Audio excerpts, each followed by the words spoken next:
dudes, unfiltered does not mean what you think it does here. Unfiltered means batshit crazy. Okay, this is not a logical approach he's taking. This is not some type of clever diplomacy he's doing.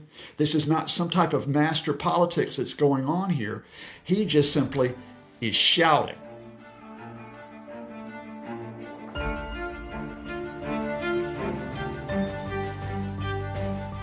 Hello, welcome to the Trump Report. Happy Friday to anyone who is celebrating that. We have so much to discuss today. Of course, this ceasefire, if you want to call it a ceasefire, is still going on, but there has been some challenges as we expected. So my guest today is Professor Scott Lucas from the Clinton Institute, University College Dublin. He's joining me. Just a reminder that you can watch us every day, Monday through Friday on the Trump Report YouTube page. You can stream the daily show as a podcast wherever you get your podcast. You can watch clips of the show on Facebook, Instagram, and TikTok. So all of that, just a bit of housekeeping. So Scott Lucas, thank you so much for joining the Trump Report today.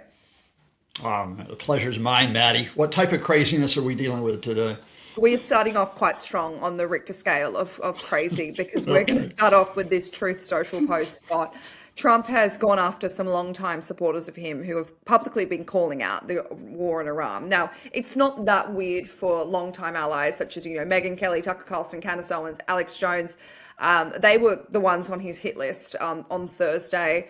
When I say it's not that weird, I mean in terms of what really pro-Trump MAGA supporters want was that they wanted this America First agenda to be the front and focus of Trump's second shot at the presidency. And of course, that's not what they've got. So that's why there's been a lot of criticism against, someone that they have basically tried to get back into the White House. So this is what he said. Now, keep in mind, as you and I have spoken about, there are way bigger issues going on in the world right now, especially in Trump's orbit. So this is what he wrote in a lengthy Truth Social post. He said, "I know why Tucker Carlson, Megyn Kelly, Candace Owens, and Alex Jones have all been fighting me for years, especially by the fact that they think it is wonderful for Iran, the number one state sponsor of terror, to have a nuclear weapon because they have one thing in common: low IQs. They're stupid people. They know it. Their families know it. And everyone else knows it too. Look at their past. Look at their record. They don't know what it takes. They never did. They've all been thrown off television, lost their shows, aren't invited on TV because nobody cares about them. They're nut jobs, troublemakers, will say anything necessary for some free and cheap publicity." It goes on longer, but then he says Tucker Carlson, who couldn't even finish college, he was a broken man when he got fired from Fox. He's never been the same. Perhaps he should go see a psychiatrist. Now, I'm not going to, obviously, I'm not going to stand up for everything that some of the hosts have done, but just to put it into focus here, having very successful podcasts is a new way of media. And so no one should be looking down on the work they're doing. But Scott, has Trump completely lost it? Marjorie Taylor Greene, of course, has gone after him, saying that he's completely mad in the midst of a war. He's hysterically raging against a few people that are criticizing his decisions. Especially, this criticism comes from the fact that he threatened to take out an entire civilization. So, where are we at, Scott? Well, Maddie, we used to have the scale growing up back in the American South. And sometimes you have to apply it to your relatives, or at least that guy who was down on the street corner who used to shout at passerby. And there kind of was like frazzled. And you and I have probably been at that frazzled point, right? But then there's loopy, right? And then there's a level that you reach, which is, and you can bleep me if you want to in the edit, batshit crazy, right? And we are now at batshit crazy with the man who has the title of President of the United States. I don't want to be too flippant here because I think you have to connect that tweet up to what's happening. And we also have to note that Donald Trump has rage tweeted ever since he learned what Twitter was. And he's raged at people ever since the 1970s. But we are at the point now where he just is, he does not know where he goes next on certain issues. And when he doesn't know where he wants to go next, he takes on that hyper-bullying demeanor and that tactic that he's had. Go back to the 2016 election where he just makes up childish nicknames for everybody, Lion Ted, Little Marco, Crooked Hillary. And now he just applies it to anyone who's calling him out. What makes this tweet so distinctive, of course, is he's calling out people who are former supporters of his. Tucker Carlson was a friend of Trump's, and quite often was on the phone with Trump during, Trump 1.0, the first term. But because of Tucker's break with the administration over Israel and the relationship between the U.S. and Israel, and then that's going on through Gaza and now Iran, it's driving Trump mad. Trump has had that relationship with Megyn Kelly, who may not be as well known as Tucker to some folks up there, but the former Fox TV anchor. He insulted her famously in 2016 because she just simply asked him a question during a presidential debate. I will not repeat the insult here. It's foul. It's misogynist. But then she becomes a very big supporter of it. But she too has criticized the Middle East approach. And of course, Marjorie Taylor Greene, he just adds on to it. I think the interesting question is why now? And I think what's happened here is you could put this in connection with where are we? Okay, Monday night threatened to destroy an entire civilization. That, the next evening. Tuesday night, world peace is broken out. I'm going to negotiate on the basis of Iran's very, very good proposal. Wednesday, I didn't agree to that. That's not the proposal I agreed to. Why is everybody saying that? This is terrible. And then here we go, Thursday's tweet special is, I'm just going to completely lose it because you're going into talks with Iran precisely because the administration is in a defensive position in some respects, which they did not expect. They were supposed to have regime surrender by this point. They were supposed to have gotten the regime to capitulate, give up the nuclear program, give up ballistic missiles, give up their alliances in the Middle East, acknowledge American dominance. Instead, the primary issue now is none of those. The primary issue now is the Strait of Hormuz. And who controls that? It's not Donald Trump, it's Iran. I'm going to add one more thing here before we riff to the next segment of this. What has driven me crazy in the past 48, 72 hours, and I will now give you a tip, folks. In my own form of keeping my world sane, if I'm going to call out Trumpist, that is the only time when I will go on to X. I don't go into that dumpster fire because people get burned. I use, full disclosure, Blue Sky for the type, and Mastodon for the type of promoting the type of topics we're talking about. But I'll go into X and I'll look at what the Trumpists are saying. And the Trumpists have been saying, he's unfiltered. It's an unfiltered style of diplomacy. Look at him. This is great. This is how he was as a businessman. And he just scares people. Dudes, unfiltered does not mean what you think it does here. Unfiltered means batshit crazy. Okay, this is not a logical approach he's taking. This is not some type of clever diplomacy he's doing. This is not some type of master politics that's going on here. He just simply is shouting. And he's shouting and shouting. And he's hoping that someone's going to go, oh my God, I'm scared. Oh, I'm terrible. And I'll just put this to you. Do you think Tucker Carlson, Megyn Kelly, Marjorie Taylor Greene are going to say, because of this tweet, we are so wrong? This war in Iran is a very, very good thing. This is so wonderful what you're doing. Do you think that's what's going to happen? And do you think Americans who may have more important concerns, like the cost of gasoline, petrol, like the broader effects on the economy, like the question about whether or not Trump was going to send ground troops in, do you think they're going to turn around and say, we're so sorry for having all of these doubts. We completely trust what you are doing.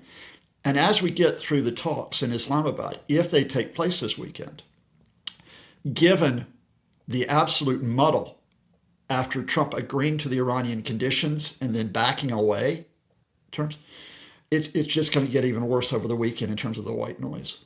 And the reality is, Scott, is that every president just has to cop criticism from journalists.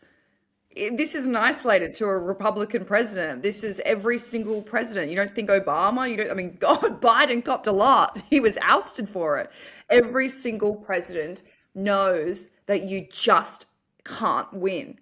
And you just have to let it go. That's just the reality. But let's get into where we're in with it when it comes to this ceasefire. The 2-week ceasefire was broken earlier in the week. It hinges on the Strait of Hormuz reopening. But right now it does feel like it's at a standstill. BBC reports that only around 9 ships have crossed since, and usually it's around 128 per day. There are reports that Iran is also charging a toll, which is, of course, something that they were demanding for when it comes to these negotiations. So Iran has also warned that ships passing through the vital waterway may be hit by anti-ship mines in the main transit routes due to the state of the war. They're obviously really upset about Lebanon, but we'll get into that in a minute. But Trump wrote this in response to this on Truth Social. He wrote 2 posts. He said there are reports that Iran is charging fees to tankers going through Hormuz Strait. They better not be, and if they are, they better stop now. He also said Iran is doing a very poor job, dishonorable, some would say, of allowing oil to go through the Strait of Hormuz. That is not the agreement we have. So I wonder how long it is going to take for this ceasefire to fall apart, if you want to call it a ceasefire, and for Trump to start these threats again. Oh, it could be within 24 hours. I mean, because as I mentioned, the ceasefire was already wobbling on Wednesday when the White House realized the mess that it got itself into, because it was like, wait a minute, the 10 points that Iran put out, Iran was like, okay, the starting point for these talks will be that we will have a civilian nuclear program. We're not going to give it up entirely. And that's not what the Americans were demanding on February 26th, 2 days before they chose to go to war. They wanted the Iranians to say, we give up the nuclear program entirely. The Iranians are saying, no, we will maintain oversight of the Strait of Hormuz. Whether it's a toll system, whether it's other type of system for transit, we're going to be the ones that are going to supervise it. Well, that's not what, the Trump folks want. They actually want to take control away from them. Or at least, when Donald Trump talks about running it alongside the Ayatollah, if you remember that tweet, that the Americans get a share of the money for running it. Then it's what the Iranians don't put on the table, that they have not put ballistic missiles on the table, despite the Americans demanding it, that they are not putting their ties with regional groups on the table, despite the Americans demanding it. And then it's the additional conditions that the Iranians put in there, which is lift all your sanctions, lift all those sanctions. And then it's going, and also as leverage, I think, to get a toll system in the Strait, they're saying we need compensation for reconstruction from the damage you caused. Now, again, either the White House screwed up badly or Donald Trump just simply only read point 1, which was freedom of navigation in the Strait of Hormuz. And he goes, brilliant, freedom of navigation in the Strait of Hormuz. I've won. I agree that this is the basis for the talks, instead of the 15-point U.S. ultimatum that they had put to the Iranians just days earlier. And once he gave up that initiative, it just got all kinds of chaotic in terms of getting it back to what is the agenda going to be for these talks. But then you have other layers, if you will, as well. The second layer is who's going to be who's going to be handling the talks, right?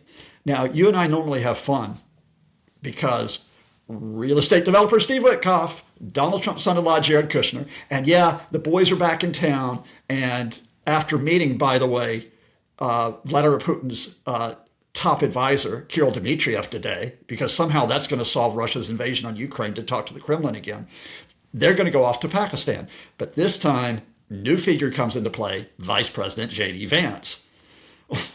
J.D. Vance didn't want this war.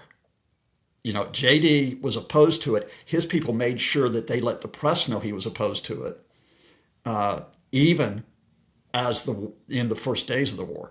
Now JD, whose priority, as we've seen in Hungary this week, is having hard right allies in power across Europe and undermining the EU. Now JD goes to Pakistan, right? So what's his play here? What's his play and how he conducts himself in the talks?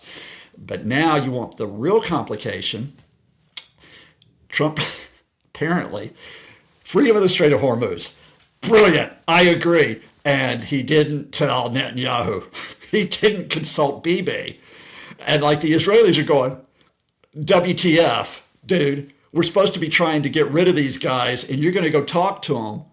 And so they then decide, and this is where it gets serious, they decide on Wednesday, okay, the ceasefire doesn't apply to us when it comes to Lebanon.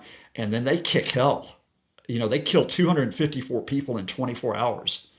And not just southern Lebanon, where they're trying to establish the occupation zone. They go into the southern suburbs of Beirut, and they just level buildings. And so, now I would interrupt because I want to stay on that point. The ceasefire the tension, it really does seem to be related to the fact that Iran believes that Lebanon was included in this agreement and the United States and Israel say it wasn't, as you're saying. So in Israel, these attacks on Hezbollah on Wednesday alone, as you mentioned, 250 people killed in just 24 hours. So Iran is explicitly warning that it will abandon these ceasefire talks if Israeli strikes on Lebanon continue. So I wonder, just to emphasize your point, does any shot at ending this war diplomatically, even just to give us some relief in fighting to negotiate the end of this thing, really hang in the balance because Israel would likely refuse? Yeah, the situations are connected. And I think you think about the way that this plays out. And again, we had an interesting tip-off on Wednesday and Thursday because the Iranians let it be known, probably back via the Pakistanis or possibly in messages between the foreign minister, Abbas Araghchi, who has been in, with messages with Steve Witkoff. They said, look, you keep this up. If Israel keeps knocking hell out of Lebanon, because they were in the agreement. And I can tell you they were in the agreement because the Pakistani prime minister, when he tweeted it on Tuesday night, said, we have an agreement for a ceasefire, which includes Lebanon. It's there, right? So when Israel, effectively says we're not going to abide by it, Iran says, okay, we're going to keep the Strait of Hormuz closed and we're not even going to discuss it with you. And then as a result of that, Donald Trump has said that he called Netanyahu and told Netanyahu to ease off a bit. Now, the Israelis have not ended their attacks entirely. And the head of the Israeli Defense Forces said today, we're going to continue to try to wipe out Hezbollah. So, this isn't going to completely remove this. But I think it does present the Americans with a choice, or at least the Trump camp. And that is, if they are serious about trying to get an agreement with the Iranians, including over the Strait, they have got to put some pressure on the Israelis. Now, where I think this lands, and this is going to be, we saw it with Gaza. The landing point on Gaza was ceasefire, right? But Israel occupies 53% of Gaza for the foreseeable future. I think in this case, Israel has forcibly evacuated 15% of Lebanon, up to 30 kilometers into Lebanon from the border. And I think the Israeli landing point is they get that territory. They occupy that territory. And guess who will sweep in to arrange the ceasefire? Real estate developer Steve Witkoff and Jared Kushner will come in and you'll get a ceasefire between Israel and Lebanon. And in fact, in the last 24 hours, the announcement has been made that the first talks between Israel and Lebanon will be next week in the United States, right? Will the Iranians accept that? Possibly. Will the Israelis accept it? Probably. That's part of greater Israel. And then will the Lebanese accept it? Ain't got no choice. Like, we're going to carve up your country, and then everybody can say, okay, we'll take a step back now. And Donald can go back to the golden gavel and say, I'm president of the Board of Peace again, as he was doing in mid-February, just before he went to war. According to Mark Rutte, Trump is still demanding that NATO send their warships to the Strait of Hormuz to help secure it, despite the fact that this ceasefire is meant to be in place. And the reason why there's a ceasefire is because Iran said that would open the Strait of Hormuz. So, I mean, obviously still conflicting narratives here. And Mark Rutte really framed it as an ultimatum from Donald Trump. But I wonder, by Donald Trump still demanding that NATO send their warships, is that him kind of admitting that he's nervous that they can't handle this situation on their own, that this ceasefire and these demands will not stay in place? That's been the key to Trump for weeks. That's how we got here. If you walk this back, the Trump folks did not plan for Iran's retaliation, including on the Gulf states. And the Trump folks thought regime's going to collapse, so they didn't bother to game out what happens if Iran takes the Strait of Hormuz. And so Trump starts panicking weeks ago. And what happens when a bully panics? He shouts even louder. Maybe I'm not going to get my way on this playground. And that's why he creates all the noise about NATO sucks, the UK sucks, Keir Starmer sucks, French sucks, everybody sucks. And then why aren't you helping me? Well, possibly because you're insulting us, dude. But the NATO the position of NATO countries has been clear. In fact, the position of every country except the UAE, who did say they might help, has been clear. And that is, we will send ships to help move traffic through the strait when there is de-escalation, ceasefire. We are not going to send our navies into a war zone where people are still firing on each other and they're laying mines, because that makes our people targets. That's a pretty sensible position to make. And it was really interesting yesterday that as Trump was shouting yet again about the Straits, and as he was trashing NATO, and Mark Rutte just shines Trump. That's his decision. He's not going to cross Trump in any way. Where's Keir Starmer yesterday? Keir Starmer's in the Gulf, right? Because the Gulf states are ticked off with Trump for getting them in the firing line with the Iranians. And then the Saudis and UAE are ticked off with Trump for not finishing the job with the regime. The Europeans know this. And so the Europeans are now going to try to work with the Gulf states, which is, okay, what are we going to do with the Strait of Hormuz? What is going to be a sensible arrangement? And that's for a couple of reasons. One is you need security through there. But secondly, the Iranians now are in such a strong position, they're saying, okay, we can charge a toll. Now, there hasn't been a toll on passage through the Strait of Hormuz before. This is an additional charge on the Gulf states, for example, to move their oil. It will be an additional charge, for example, on European countries, whether they move their own oil or whether they have to buy oil that's being moved through the straits. So you've got the Gulf states and the EU coming out and saying, we oppose this toll system, right? Who got you in this mess in the first place? Trump did. So there's a realignment going on here because of the strait, which is interesting. And Trump is not in charge. Trump is in a weak position right now, and he doesn't know how to get back to a position where he can set the terms. Do you think he knows his next steps when it comes to exiting out of this war? But we know he wants to exit out. We don't know whether he can do that with achieving some of these original objectives, because of course, as you've spoken about and I've spoken about at great lengths, the issue right now is the Strait of Hormuz, but that was never meant to be the issue according to Trump. The issue and the objectives were, regime change, eradicating any nuclear capabilities. God, I can't even think about the rest of them, but there were other objectives that we've kind of put by the wayside while we focus on the Strait of Hormuz. So even regardless of what happens with the Strait, I wonder if he knows how to exit out of this right now. I think it's more important to ask if there are others in the Trump administration who know the exit. I think Trump is just absolutely, it's not just the fact that he's just raging. He's raging without any sense of where he is going with the rage. As we mentioned earlier, Vance now, who had stayed detached from this for 6 weeks because he didn't want the war. Now he's very much part of this. If he goes in and he leads those negotiations, all right? Now, where are you negotiating for? The very fact that you're negotiating with the regime means that regime change is off the table. I don't think the Americans ever wanted regime change. I think the Israelis did. But it also means it's more difficult to get regime surrender, because what the Americans wanted to do was to get the regime to accept their ultimatum. Hasn't happened. So if you don't get regime surrender, what are you going to get? You're going to have to get at the best what you might call regime accommodation. And that is that the regime will meet you on some of your conditions. As we said, the first thing that they're going to want is an accommodation over the strait, right? But how do they get to that? How much do they have to concede to get to that? That's a key thing, and again, how does Vance see that? How does Rubio at State see that? How do the military see this all playing out? Then you have the question of, all right, how much do you have to concede over Iran's nuclear program? Because if you want the best irony out of all of this, or not best, just greatest irony, nothing is best here. The possible landing point here is, okay, Iran says, we're not going to give up our civilian nuclear program. We're very proud of this. It's a marker of our science, our technology. We're not going to get rid of it. And the Americans say, okay, but you can't have a nuclear weapon. And the Iranians say, we will promise not to go for a nuclear weapon. And then they say, all right, what's the percentage that you have? What, in other words, 90% plus uranium, which the Iranians don't have. That's military grade. So you don't want them to get there. Iran does have 60% uranium. So you say, okay, you get rid of that.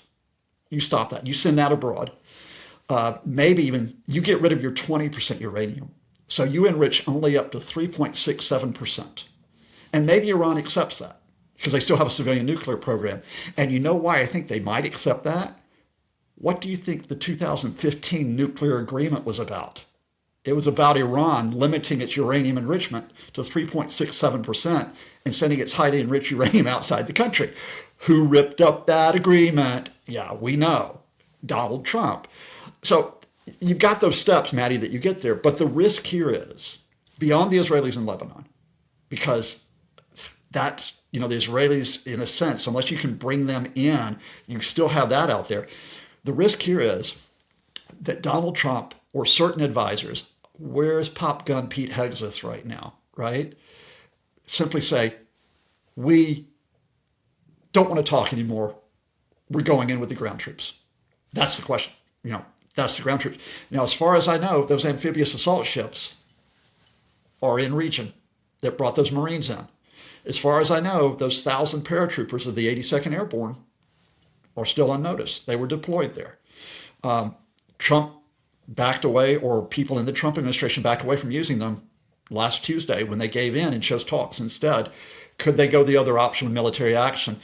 And then there's the limbo option, which is, oh, we won't talk, we'll just bomb some more stuff. But the problem with bombing some more stuff is now twofold. First of all, oil, energy, stock markets are going to yo-yo yet again. The Iranians will tighten control of the strait even more, but also you said you were going to talk to the Iranians, then you went back to bombing them. Who looks like the bad guy in that situation? Let's move on to a really bizarre thing that happened on Thursday. First Lady Melania Trump, she issued a surprise video address where she categorically denied any links, admitting only one meeting, a minor email contact to Jeffrey Epstein and Ghislaine Maxwell, framing the entire narrative as politically driven defamation, while actually also pivoting to the importance that victims have these congressional hearings and that we do learn the truth about what their stories are, and the fact that Congress should keep investigating this. But so bizarre. Where did this come from? No one was given the heads up. It was very bizarre timing as well. Now, kind of got even weirder when MSN Now host Jacqueline Alamy, I think that's how you say her name, she tweeted saying, I just got off a quick call with President Trump, who said that he didn't know anything about FLOTUS' statement prior to her on-camera appearance, but that he was in a meeting about the war and couldn't speak further. She didn't know him, he added, before hanging up, referring to Epstein. Now, so Melania Trump does a surprise and very rare address from the White House, denying any links to Jeffrey Epstein, completely out of the blue as the world has been distracted by the Iran war. Donald Trump's not even given the heads up by his wife, the First Lady, or her team. Is this the most bizarre thing you ever heard, Scott?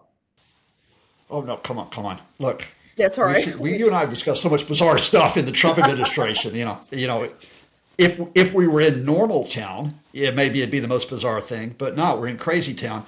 But as always with the Trump folks, all right, cut through the white noise, cut through the spectacle. What the heck went on here? First of all, it was known Melania was going to make a statement because people were chattering about it well before she appeared yesterday. A lot of Trump supporters were getting very excited about it. I was seeing it on social media. Melania's spokeswoman said, and actually put it out there, yes, Melania is going to give this statement, right? So it was known. And she said, yes, President Trump does know that he's going to give it. Now, she later said, we didn't tell Donald what the content was going to be, right? So maybe you could say Donald's denial holds up because he didn't know what exactly she was going to say. But everybody knew she was going to come out there. But the question was what she was going to say and why. So that's where I think it gets interesting in terms of analyzing it. Because she's distancing herself from Epstein. It had nothing to do, no involvement in the crimes, no involvement, in fact, in inappropriate activity. And as she has repeatedly said, and she has actually won apologies and retractions for this, look, I was not groomed by Jeffrey Epstein. I was not, basically presented to Jeffrey Epstein to be one of the women involved with him. Her story has always been that she met Donald Trump in 1998 through a modeling agent, Italian modeling agent, and that when she and Trump were courting, to use the old-fashioned term, they meet Jeffrey Epstein and Ghislaine Maxwell in 2000. And that's the photograph, which I'm sure viewers will know of the four of them at a party in New York in February of that year. And I think there's no reason to doubt that account. I've seen the conspiracy theories. There's no reason to doubt it. But it's like, well, if there's no reason to doubt that, why are you coming up here yesterday? And I think the tell, I can't prove it, but I think the tell was that email exchange with Ghislaine Maxwell, because that only just came out and this was in 2002. And Melania is saying to, and I'll paraphrase here, she's saying, "Dear G, J.E. Epstein looked good on the cover of New York Magazine. You're going to Palm Beach. Maybe I can see you there, etc." It's a very friendly email, right? And she signs off on it affectionately. And Maxwell replies back to Sweet Pea, calls her Sweet Pea, right? And so it's like Melania's explanation yesterday was, "Oh, this was just a courtesy email." Courtesy email. He goes, "No, it's not. That's like the friendliest courtesy email. I've never gotten anyone calling me Sweet Pea, when like they were sitting and trying to say, okay, fine, nice, now go away." So I think she's trying specifically to kind of push that back. But then it gets, I think, really interesting where she breaks from the White House and therefore breaks from Donald on a specific, which is that the survivors, Epstein survivors, Congress should hear from them. They should testify. Now, the White House is stonewalled on this. You know that. We can remember back in February where former Attorney General Pam Bondi wouldn't even look at the survivors when she was testifying to them. Now, Melania's saying, let's get the survivors up there. Now, part of that probably is PR. Melania gets the high ground. Instead of being like, possibly involved with Epstein, she's calling for transparency on this. But it puts blue water between her and Trump, right? I can't say that Melania knows that more documents are going to come out, that she knows of anything specific, but there is the possibility that more documents will come out. And there is the very good possibility that if the US-Iran-Israel war recedes, if we do get a ceasefire, guess which item's going to rise back up that news agenda? Because people are going to want to be reading something. It's going to be Epstein. I think Melania basically said, "I'm looking after number one here, and it ain't the guy that I married. It's me." Well, I mean, a lot of the commentary online is saying, does Melania know something? Is something about to drop? Has she seen something that we haven't? That kind of rhetoric. But I mean, Scott, just a final question. I do wonder how annoyed Trump would be right now for Melania putting the Epstein files back on the spotlight, especially after, Iran released this AI Lego video that I sent you this morning mocking Trump, made several references to Epstein. It said, if one nation's going to stand against the Epstein regime's fear, it's us. If the public ever saw the files, the planet would shake from the level of filth and crimes. We stepping up to the plate, Epstein regime will fall. Iran is literally mocking Trump, calling them the Epstein regime. I mean, of course, doesn't take away from the fact that they're running a corrupt regime themselves. But this is, Trump had, he's had a lot of criticism when it comes to the Iran war, probably more so than he's had in a really long time. But the Epstein files was the weight really bringing him down for a while there. And he spent, I guess, the last 6 weeks dodging it because of the fact that he's got something bigger going on. So, I wonder if he would be annoyed with Melania, the fact that this is now back in the headlines. That statement that he made had the ring of annoyance. I didn't know anything about this. She didn't tell me. I didn't know anything about this. And we'll see what happens. I mean, their last public appearance together was, I was too distracted by the person in the Easter Bunny costume to read the signals. But, if they appear together, or whether they appear together, she spends most of her time away from Washington. I mean, she spends most of her time in New York and in Florida. So it's not exactly like it's a day-to-day thing that you can watch the two of them. I think I'm going to bring it to sort of a wider point, which is why Epstein is so damaging, though, at multiple levels. The Iranians have not just picked up on the Epstein regime line in this Lego video, their latest use of popular culture to try to put out their position in this war. They've been talking for weeks about the Epstein regime. This is the Epstein regime at war. They're using this as narrative to try to discredit the United States, not just simply for the attacks, but the whole idea that the U.S. is corrupt to the core. And it's having a lot of resonance in countries, in areas like the Middle East and areas like Asia. So they're going to keep hammering away at this line because they see it as a PR vulnerability in terms of Trump and folks. And I think it will irritate him that it keeps getting played out. But I think the bigger irritation is going to be that if this drags on, this Iran war drags on without a result, without a victory, without an outcome, now you've got someone who is vulnerable on multiple fronts. The Trump folks are vulnerable over the fact that they went into this war at a great deal of expense, at a great deal of damage, and didn't get much out of it. They are vulnerable on the economic front because the American economy was not doing well even before the shocks of this war, and they're vulnerable now on the Epstein front. And, that triple header is not the way you want to be going into the spring when you're trying to present legitimacy and authority, especially on top of, remember, the failed invasion of Minnesota back at the start of the year. Let's take it all the way around back at the start. When does Trump stop rage tweeting, and when does he get to a place where he can come out with confidence and say, hey, y'all are feeling pretty good about where we are, right? He ain't going to be in that position for some time to come, so he'll be batshit crazy instead. Professor Scott Lucas, thank you so much for joining the Trump Report today. It's been a real pleasure, Maddie. Stay safe and stay sane.